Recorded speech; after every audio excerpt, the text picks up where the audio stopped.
Hello guys, welcome to my YouTube channel the math man.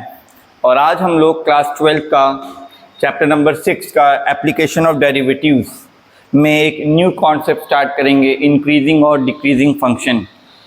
तो इस concept को समझने के बाद और इसकी प्रूविंग और इसमें इस कॉन्सेप्ट में डेरिवेटिव्स का क्या यूज़ है, किस तरीके से डेरिवेटिव्स का यूज़ करके हम लोग फंक्शंस के नेचर को इंक्रीजिंग और डिक्रीजिंग बता सकते हैं ये हम लोग देखेंगे। और उसके बाद फिर एक्सरसाइज 6.2। तो चलिए सबसे पहले हम लोग समझ लेते हैं कि इंक्रीजिंग और डिक्रीजिंग फंक्शन का मीनिंग क्या होता है। जैसे सपोज कर लीजिए कि आपको एक ऐसे ग्राफ दिया हुआ है, ठीक है, एक आपको ऐसे ग्राफ गिवन है और जो फंक्शन है वो कुछ इस टाइप से है, प्रोसीड कर रहा है।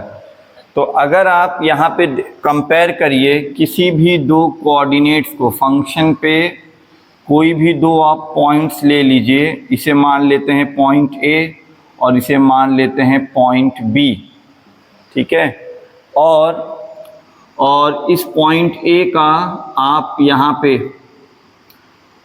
इसका जो x कोऑर्डिनेट है इसे मान लेते हैं हम लोग, ये है आपका x1, और इसका जो y कोऑर्डिनेट होगा मान लेते हैं ये जो फंक्शन है y बराबर है आपका fx, y बराबर है आपका fx। तो अगर आपको y कोऑर्डिनेट फाइंड करना होता है तो सिंपली फंक्शन में आप यहाँ पे वो करस्पॉन्डिंग x की वैल्यू आप रख दीजिए, तो ये हो जाएगा आपका f ऑफ x1, ठीक है। तो ये आपका आ गया क्या, a पॉइंट का कोऑर्डिनेट्स। सिमिलरली अगर हम लोग b की बात करें तो b का जो कोऑर्डिनेट्स हो जाएगा, मान लेते हैं हम लोग x2 है, और इसका जो y कोऑर्डिनेट है वो है आपका f ऑफ x2, ठीक। अब अगर हम लोग यहाँ पे कुछ कंपैरिजन देखें, अगर हम लोग यहाँ पे कुछ कंपैरिजन देखें क्या, कि देखिए अब आपको पता है ये आपकी x एक्सिस जो है वो एक रियल नंबर लाइन होती है और इस डायरेक्शन में वो प्रोसीड करती है ना, इधर मतलब इंक्रीजिंग वैल्यू जितना इधर होगी राइट तरफ उतनी वैल्यू आपकी इंक्रीज करेगी। तो अगर हम लोग x1 और x2 में अगर कंपेयर करें तो आपका यहाँ पे जो x2 है वो आपका ग्रेटर है इन कंपैरिजन टू x1, ठीक है। तो और उसी के करस्पॉन्डिंग जो फंक्शन की वैल्यू है वो भी आपका f ऑफ x1, ये भी आपका ग्रेटर है f ऑफ x2 के, ठीक। तो आप देख रहे हैं कि जैसे जैसे x की वैल्यू बढ़ती या इंक्रीज होती चली जा रही है, उसी तरह फंक्शन की वैल्यू भी इंक्रीज होती चली जा रही है। तो अगर आपका x1 स्मॉलर है, या दूसरे लैंग्वेज में अगर हम कहें x2 जो है आपका वो ग्रेटर है x1 से, तो फंक्शन की वैल्यू भी जो x2 पर होगी वो भी x1 से क्या हो जाएगी, आपकी ग्रेटर होगी। क्लियर है। अब यहाँ पे आ जाते हैं हम लोग, और एक और चीज़ यहाँ पे ये जो x1 और x2 है ये किसी भी पॉइंट्स को या पॉइंट्स के कोऑर्डिनेट्स को रिफ़र करेंगे फंक्शन के डोमेन में। और यहाँ पे बात कर लेते हैं डिक्रीजिंग फंक्शन की। तो मान लीजिए ये आपका ग्राफ है, ये आपका ग्राफ है और जो फंक्शन है आपका वो आपका ऐसे उसका डाउनफॉल हो रहा है। तो आप देख रहे हैं जैसे जैसे जो x की वैल्यू है वो पॉजिटिव की तरफ अप्रोच कर रही है, y की वैल्यू भी गिरती चली जा रही है। तो यहाँ पे अगर हम लोग दो पॉइंट कंपेयर कर लेते हैं, मान लीजिए ये है आपका a और इसका कोऑर्डिनेट है x1, और मान लेते हैं ये जो फंक्शन है वो है y बराबर आपका y इज इक्वल्स टू है g ऑफ x। एक दूसरा फंक्शन मान लेते हैं g ऑफ x। तो यहाँ पे इसके ए पॉइंट का जो x कोऑर्डिनेट है वो है x1, तो जब हम लोग यहाँ पे पुटअप करेंगे तो y इसका क्या आ जाएगा, g of x1, g of x1। और यहाँ पे कोई दूसरा पॉइंट ले लीजिए, कहीं पे भी आप लिख सकते हैं, बस इसके राइट में होना चाहिए, ठीक है।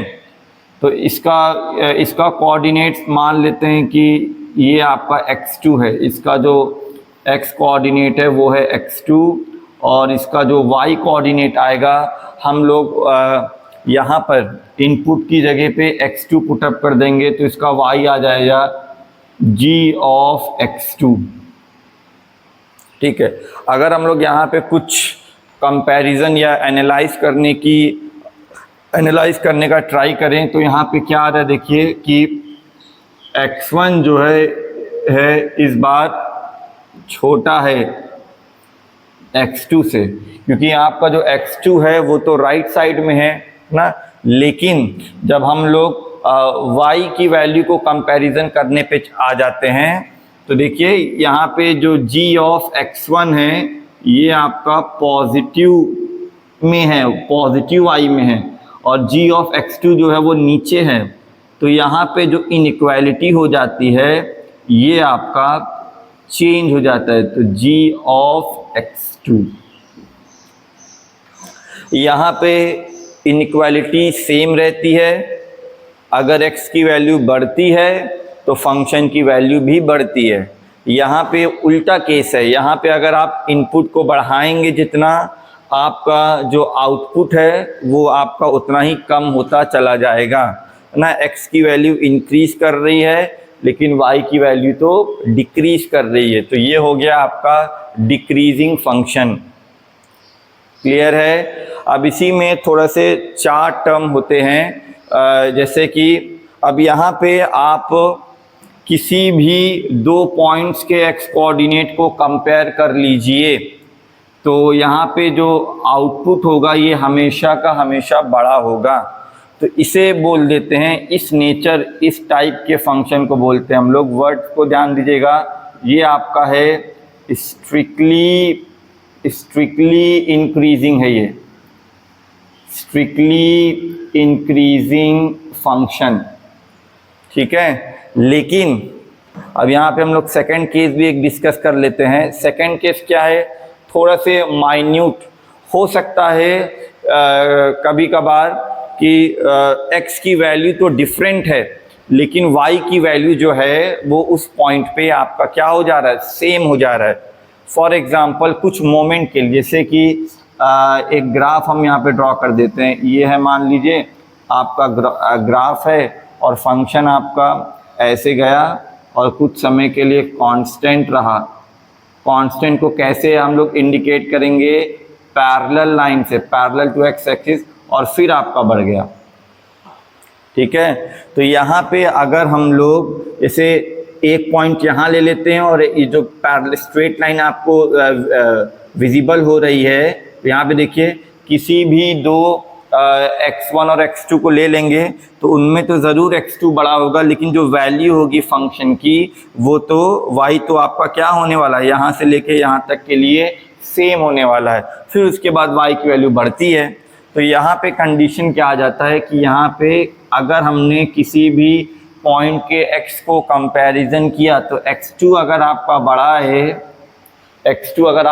है x1 से, तो आपका जो आउटपुट आ जाएगा f ऑफ x1, ये आपका बड़ा मतलब f ऑफ x2 जो है आपका, ये आपका बड़ा भी हो सकता है और इक्वल भी हो सकता है कुछ पॉइंट्स के लिए, ठीक है। तो ऐसे को बोलते हैं सिर्फ और सिर्फ इंक्रीजिंग फंक्शन। ऐसे फंक्शन को क्या बोला जाता है, सिर्फ और सिर्फ इंक्रीजिंग फंक्शन। और यहाँ पे ये बिल्कुल ही स्ट्रिक्ट है, ज़रा से भी यहाँ पे लीनियंसी नहीं है। जैसे जैसे x बढ़ता जाएगा y की वैल्यू हमेशा बड़ी ही होगी, बराबर भी इस केस में नहीं होता, इस केस में इक्वल हो सकती है वैल्यू, ठीक है।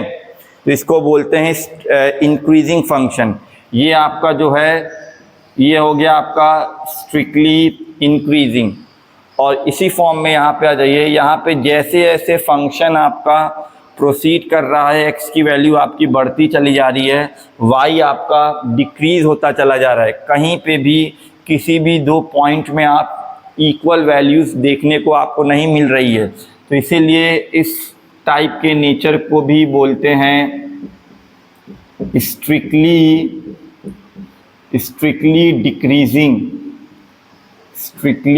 डिक्रीजिंग। ठीक है। अब इसी के करस्पॉन्डिंग इसमें भी ऐसा होता है, कभी कभार हो सकता है, यहाँ पे इसमें भी आपका हो सकता है, कभी कभार इसमें भी हो सकता है कि वैल्यू कुछ मोमेंट के लिए या कुछ पॉइंट्स के लिए वैल्यू क्या हो जाए, आपकी कांस्टेंट हो जाए, फिर उसके बाद ये ड्रॉप करना स्टार्ट करें, ऐसे भी हो सकता है। तो अगर हम लोग जो x1 x2 हम लोग अज्यूम करते हैं, अगर इस इंटरवल में कंसिडर कर लेंगे तो वहाँ पे ज़रूर x1 आपका बड़ा होगा, x2 आपका ग्रेटर होगा x1 से, लेकिन जो फंक्शन की वैल्यू हो जाएगी वो आपका सेम रहेगा। तो यहाँ पे इस केस में आपका क्या हो जाएगा, यहाँ पे हियर आपका x1 ज़रूर स्मॉलर है x2 से, लेकिन जब हम लोग फंक्शन की वैल्यू बात करेंगे तो x1 आपका बड़ा भी हो सकता है और इक्वल भी हो सकता है f ऑफ x2 के। ठीक है। तो इस वाले के इसको क्या बोलते हैं, सिर्फ और सिर्फ डिक्रीजिंग। ऐसे फंक्शन का नेचर क्या हो जाता है आपका, डिक्रीजिंग फंक्शन। क्लियर है। ठीक है। लगातार बढ़ता चला जाए, ज़रा से भी यहाँ पे इक्वल की गुंजाइश नहीं है, तो स्ट्रिक्टली इंक्रीजिंग। कभी कभार किसी इंटरवल में वैल्यूज़ इक्वल भी हो सकती है, तो इसलिए सिर्फ इंक्रीजिंग, ये स्ट्रिक्टली डिक्रीजिंग, और ये आपका सिर्फ डिक्रीजिंग फंक्शन। ठीक है। उसके बाद हम लोग थोड़ा से आगे प्रोसीड करते हैं। आई होप आपको समझ में आया होगा इंक्रीजिंग नेचर और डिक्रीजिंग नेचर क्या होता है। x की वैल्यू अगर बढ़ रही है तो फंक्शन की वैल्यू भी बढ़नी चाहिए, आउटपुट भी आपका बढ़ना चाहिए। आउटपुट मीन्स y की वैल्यू। ठीक है। और एक आपका हो गया neither increasing not decreasing, neither increasing nor decreasing.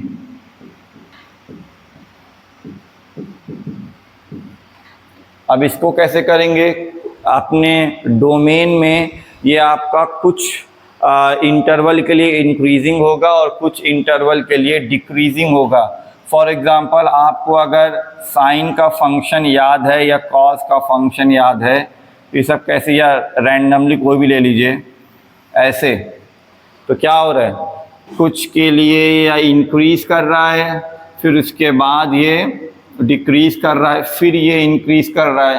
तो हम लोग यहाँ पे एकदम से यहाँ पे डिसाइड नहीं कर पाएंगे कि ये आपका रियल में है क्या।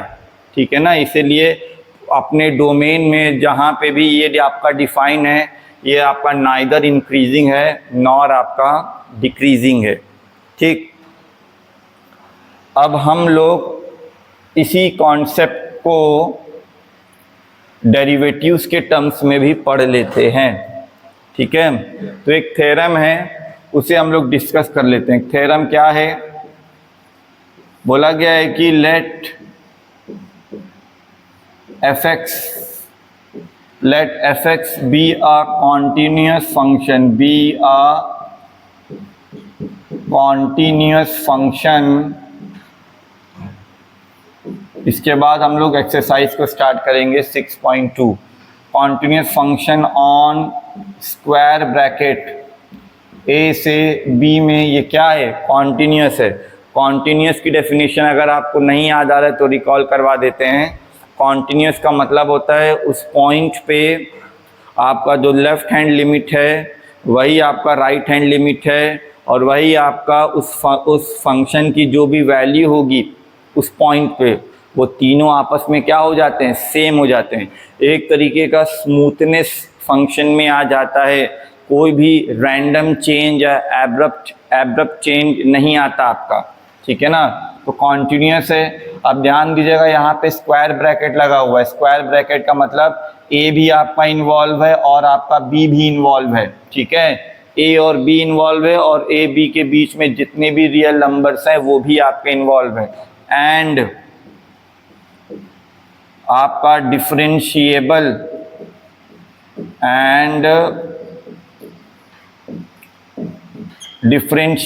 ऑन, अब यहाँ पे आपका राउंड ब्रैकेट लगा दिया, and differentiable on round bracket A and B. अब ऐसा क्यों? क्योंकि यहाँ पे जैसे ये डेरिवेटिव ए पर नहीं होगा, यहाँ पे ए और बी इन्वॉल्व नहीं है, ठीक है। कॉन्टिन्यूस ज़रूर है। अब ये चीज़ आपको याद होनी चाहिए कि कोई फंक्शन अगर आपका कॉन्टिन्यूस है किसी पॉइंट पे, तो ये कोई 100% गारंटीड नहीं है कि वो डिफरेंशिएबल भी होगा। हो भी सकता है और नहीं भी हो सकता। लेकिन अगर कोई डिफरेंशिएबल है कोई फंक्शन किसी भी पॉइंट पे, तो वो उसमें 100% कॉन्टिन्यूस होगा, ठीक है। मतलब कॉन्टिन्यूस से आप डेरिवेटिव्स की तरफ आएंगे तो इसकी कोई गारंटी नहीं है, लेकिन आप डेरिवेटिव्स के कॉन्टिन्यूस की तरफ आ सकते हैं। हमेशा ये रिवर्स वाला केस आपका बिल्कुल ही सही होता है, ठीक है। तो ए, क्योंकि यहाँ पे लेफ्ट हैंड डेरिवेटिव डिफाइन नहीं है और बी वाले पे राइट हैंड डेरिवेटिव डिफाइन नहीं है, ठीक है। यहाँ पे हम लिख देते हैं कि for a left hand derivative eight x बराबर a पे नॉट डिफाइन है, इसीलिए a को हटा दिया गया है इसमें से, और b के लिए right hand derivative eight x बराबर b, ये भी आपका क्या है, नॉट डिफाइन है। ये भी आपका इंटरवल में से हटा दिया गया है। बाकी सब में ना डेरिवेटिव्स अगर आपने क्लास 11th में हमने पढ़ाया है या अभी चैप्टर नंबर 5 को आपने पढ़ा होगा कि एल्जेब्रिकल मेथड से या लिमिट का यूज़ करके हम लोग कैसे चेक करते हैं कि कोई फंक्शन किसी भी पॉइंट पे डिफरेंशिएबल है कि नहीं। लेफ़्ट हैंड डेरिवेटिव निकालते हैं, राइट हैंड डेरिवेटिव निकालते हैं, दोनों अगर आपका सेम आ जाता है तो हम लोग कंक्लूड कर लेते हैं कि हाँ वो फंक्शन आपका डिफरेंशिएबल है, ठीक है। तो देन ये सारी कंडीशन होने के बाद अब रिजल्ट क्या आता है, देन एफ एक्स इज पहले हम लोग चारों नेचर के बारे में देखेंगे, ठीक है। F x is strictly increasing, F x is strictly increasing, ठीक है। इफ जो डेरिवेटिव है एफ एक्स का वो आपका क्या होगा, सभी एक्स के लिए पॉजिटिव आना चाहिए, सभी एक्स के लिए। और एक्स आपका कहाँ बिलोंग करेगा, एक्स आपका बिलोंग करेगा कहाँ पे, ए से बी में ना। ए बी को मत इन्वॉल्व करिएगा क्योंकि वहाँ पे तो वो डिफरेंशिएबल ही नहीं है, तो राउंड ब्रैकेट लगाएंगे तो स्ट्रिक्टली। और यहाँ पे अगर आपको सिर्फ F x is increasing nature का है, तो हमने आपको अभी डिस्कस करवाया है कि इंक्रीजिंग नेचर और स्ट्रिक्टली इंक्रीजिंग नेचर में क्या डिफरेंस होता है ना। तो यहाँ पे आपका वैल्यूज़ इक्वल भी हो सकती है दो डिफरेंट पॉइंट्स पे, इसीलिए तो यहाँ पे जो डेरिवेटिव है ये आपका पॉजिटिव भी हो सकता है और ज़ीरो के बराबर भी हो सकता है, ठीक है। और यहाँ पे F x is strictly decreasing, F x is strictly decreasing, तो ये आपका आ जाएगा if F dash x is negative, strictly increasing है। अभी ये क्यों आ रहा है ये भी अभी हम एक्सप्लेन करेंगे, ठीक है। जो अभी इससे पहले जो हमने पढ़ा था उसी का थोड़ा से मॉडिफिकेशन करके ये रिज़ल्ट आया है।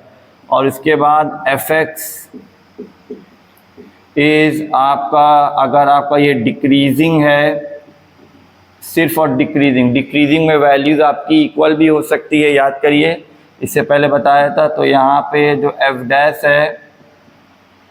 है वो आपका नेगेटिव भी हो सकता है और ज़ीरो के बराबर भी हो सकता है। और यहाँ पे हर एक केस में आपका क्या हो जाएगा, x बिलोंग कर जाएगा a से b में, ठीक है ना। x आपका बिलोंग कर जाएगा a से b में। आई होप आपको समझ में आया होगा। ये थ्योरम है। यहाँ पे हमने इंक्रीजिंग और डिक्रीजिंग नेचर को किसके टर्म में समझा है, हमने यहाँ पे वो डेरिवेटिव्स के टर्म में समझा है। कंडीशन क्या है आपकी, फंक्शन जो होगा वो कॉन्टिन्यूस होना चाहिए क्लोज इंटरवल a और b में, डिफरेंशिएबल होना चाहिए आपका ओपन इंटरवल a और b में। तो ये कंडीशन होती है। स्ट्रिक्टली इंक्रीजिंग के लिए डेरिवेटिव आपका पॉजिटिव होने चाहिए, इंक्रीजिंग के लिए पॉजिटिव भी होगा, इक्वल टू ज़ीरो भी हो सकता है, ठीक है। और डिक्रीजिंग के लिए, स्ट्रिक्टली डिक्रीजिंग के लिए नेगेटिव, और इसके लिए ये, ठीक। और आपका उसके बाद अगर हम लोग आए इसकी प्रूविंग की तरफ आए, अगर हम लोग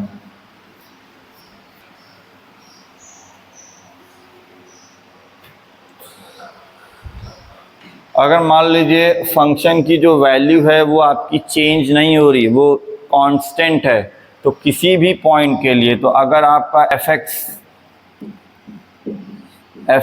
इज अ